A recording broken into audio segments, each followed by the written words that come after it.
My 30 meters fiancé, 31F, of 8 years left me for a co-worker and has all of my possessions. So, I recently went back into the military in order to chase a dream career. I have been with my fiancé since college, for almost 9 years, and was in the Navy for 6 years before getting out, now in the Army. Since I crossed over, I had to go to Army Basic, and left with the understanding that my fiancé and I were staying together, living together, and still planning on getting married. Fast forward to October, and I get told over text that she's moved on and promptly I've been blocked. We lived together, she has my car, all of my possessions, and my dog. When I tried getting hold of her with a burner app, she threatened a restraining order. I have no idea how this happened since things seemed normal up until that text. How should I go about getting my stuff and telling our folks since we've been together for so long and they are like family? Edit, for clarification, my family is in Colorado, she/my stuff are in NY, and it will be another few months before I can get my stuff and drive it all to Colorado. Edit 2, I appreciate the advice and wrote her parents since they seem to be out of the loop. In regards to showing up in person with police, I will be unable to do that until several months from now. My chain of command for both my training chain of command and my sponsor unit were informed back in October. Their advice was to finish all training and deal with it several months from now once I've finished all of the schools and return to my sponsoring unit. I told her folks what happened and that I intend to get my car, possessions, and dog back as soon as possible. Get an attorney. Better advice is to go to base legal. The Army has attorneys to deal with this stuff so you don't have to hire your own. You get a copy of the car title, and call the police for civil escort and go get your car and possessions. Let your chain of command know what is going on just in case something funny is tried later on. Contact the vet and get the proof that you own the dog. Get a copy of title or registration for your car from the DMV to prove it's yours. Call the police non-emergency number and make arrangements to get your belongings. If X makes a fuss, the police will be right there. If anything is missing or damaged, sue your ex. First thing to do is brief your chain of command. Yeah, did that when it happened. I'm more concerned about how to get everything back once I'm done with all of this follow-on training. I would have a family member, if you can't leave, collect your things with a peace officer present. If car is in your name should be simple and you should let the police know to look it up. Is your dog chipped? Does the vet know you well? I'm just spitballing now but I hope things turn out okay. So, my folks are in Colorado, and yes my dog is chipped in my name and registered to me in Virginia, where I lived when I got him, but he's registered to her in NY. My stepdaughter, 16, told me about how she was raped but told me not to tell anyone. What do I do? Obviously I want to tell her father. I feel like I need to tell him too. I think she needs to go to police and I think she needs to go to therapy as well. I tried my best to help her and comfort her and I really hope I did a good job at that today. But I clearly am not capable of giving her the help that she needs. She's been acting strange all day and her father has noticed it too and he's been asking her constantly what's wrong. I keep telling him that he needs to give her space and alone time but he won't listen, even when she tells him. Clearly he does this because he cares, and he won't take no for an answer. I just don't know what to do. I feel horrible that I couldn't protect her. She's, and my daughter, my whole world. Although she may not be my biological daughter, I don't see her any differently than I see my daughter. I would do anything for the both of them, and it absolutely kills me to know she had to experience what she did. I feel horrible for not making her stay home last night. I feel like it's my fault that this happened to her. I just don't know what to do. Edit, I have told my husband to stop bugging her about it. I told him that I know what is wrong, but she doesn't wish for him to know. I'm going to let her decide if she wants to tell him. I'm letting her decide to go to police, and I'm going to strongly push her to go to therapy, and I'm going to suggest she tells her father if she feels comfortable. I will update again at a later date.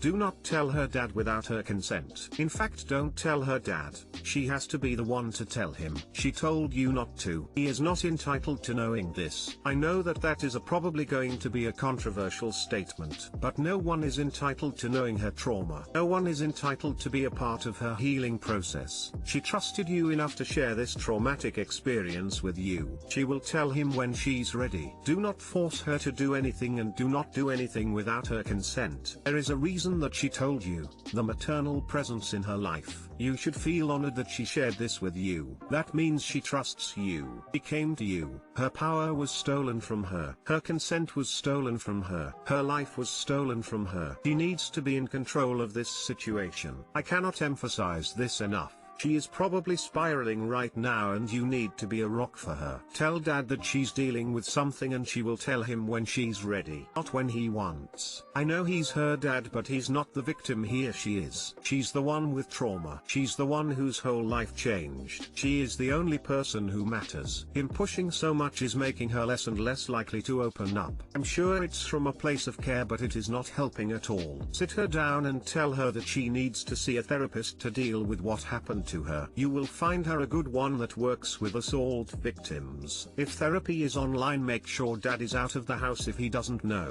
I understand that you want to tell him, but don't make it worse for her. Be there for her no matter what, because this is going to be a long road of recovery.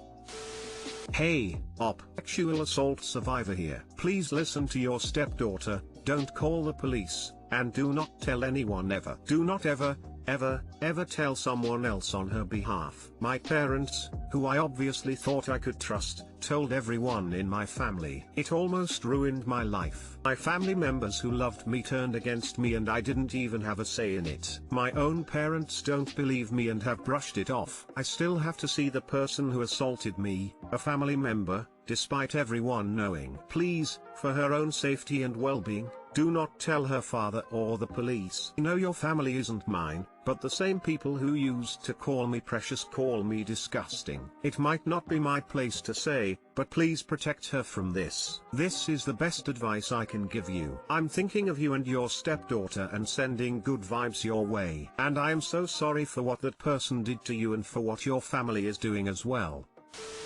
Therapy? Huge yes. But going to the police or telling other people on her behalf? Huge no. Revealing it to family or going to the cops may just make her have to relive the entire ordeal all over again. Going to the police after a rape is a very personal choice. It isn't always handled well at all. At this point I would say to just be there for her. Definitely do try to get her therapy. But if you start telling people, she's likely to never trust you again. First off, I'm so sorry this happened. Something similar happened to me when I was 18, and it changed who I am permanently. Felt lost and unlovable and completely betrayed, and it made telling anyone about the assault so difficult. Eventually, I told my mom about it in confidence. I wasn't ready to have the rest of my family look at me differently. Telling my mom as someone I trusted and felt safe with felt like the first step to acknowledging what happened and talking about it to others. She told my dad the same night, and I could immediately tell from the way my dad looked at me. I've never felt that same trust to my mom ever again. I understand why she did what she did, and I know it was unreasonable of me to ask her to keep that from my dad, but still. Something in our relationship broke when she told my dad, and it's taken years to mend. I can't imagine how hard this is for you and for your stepdaughter. Therapy is a must, and knowing she has someone in her corner is another. Don't betray her trust. I'd work with her to emphasize how important it is to tell her father. Tell her that you're there for her, and that her dad cares and wants to be there for her. Help her tell him, together maybe if she wants to. I know it'll be more difficult done than said, but that's my 2 cents. Good luck. There's loads of resources for survivors like your stepdaughter, but most importantly she has a loving family that's going to do more for her than anything. Best of luck on the road to recovery to your whole family.